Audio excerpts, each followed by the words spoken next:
Inaasahang aabot sa 120,000 ang bibisita sa Loyola Memorial Park sa Marikina City at sa katunayan kahit makulimlim ang panahon, maraming pamilya ang maagang dumalaw sa sementeryo para alalahanin ang kanilang mga yumaong mahal sa buhay. Ang sentro ng balita mula kay Joshua Garcia, live. Yes, Naomi, tama ka dyan. Bagamat makulimlim at ito nga't may panakanakang pagulan ay hindi ito inalintana ng mga bumibisita dito sa Loyola Memorial Park sa Marikina City ngayong undas. Si Mary Ann na galing pa ng Pasita, Laguna, maaga nagpunta dito sa sementeryo. Anya, hindi raw pwede na hindi siya dumalaw dahil sa ganitong paraan ay kahit papaano nababawasan ang kanyang pangungulila sa mga magulang at mga kapatid. Banding na rin na magkakapatid.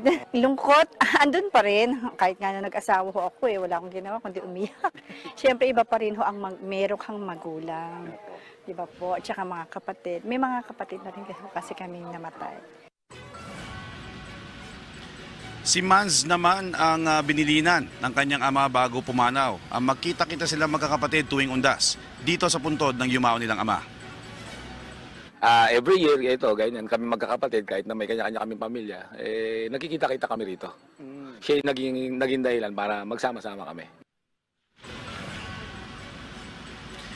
Naomi, samantala nakita natin na may mga nakaalay ng bulaklak sa ilang himlayan ng mga kilalang personalidad gaya sa puntod ni dating Senador Miriam's Defensor Santiago na merong bulaklak mula sa Manila LGU. Habang nadatnan din natin kanina ang may bahay ni former Marikina Mayor Bayani Fernando, ang dating alkalde ng lungsod na si Marides Fernando na nag-aayos ng mga alay na bulaklak. Kahit papaano daw kasi ay naiibsan na ang lungkot niya kapag dinadalaw niya ang kapapanaw lamang niya na asawa. Man siya. And his memory will always be there. Pero pag uwi mo sa gabi, wala siya. Di ba? Oo. Wala kang kausap. Naomi, nananatili namang maluwag ang daloy ng trapiko sa kabila ng pinututupad ngayon ng lokal na pamahalaan ng Marikina na rerouting scheme na nagsimula ng alas 12 kahapon at matatapos ng alas 12 ng hating gabi sa 2 na Nobyembre. Kung saan ay one-way lang ang kahabaan ng A. Bonifacio Avenue at Sumulong Highway. Habang ang mga sasakyan sa eastbound ay pinapayagan lang na makadaan sa Barangka Flyover, papuntang Marikina Bridge, diretso na sa Marikina City proper.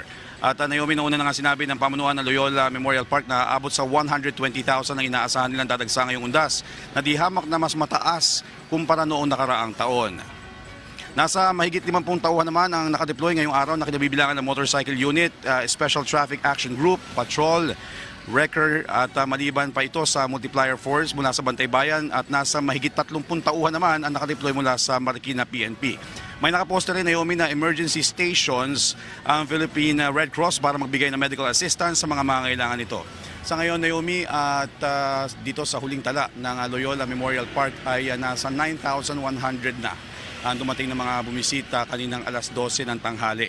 At sa entrance, may mga nakita tayong mga bagay na ipinagbabawal ipasok gaya ng masyado maraming posporo, lighter, gunting at alak na kinumpiska. Pero gayon pa man ay nananatiling payapa ang sitwasyon dito sa nasabing himlayan. Sa sitwasyon naman ng trapiko, maayos at maluwag naman ng daloy ng mga sasakyan dahil nga nasa mahigit 5 ang idineploy ng mga tauhan para gabayan hindi lamang ang mga bibisita kundi maging ang mga motorista. Naomi? Maraming salamat, Joshua Garcia.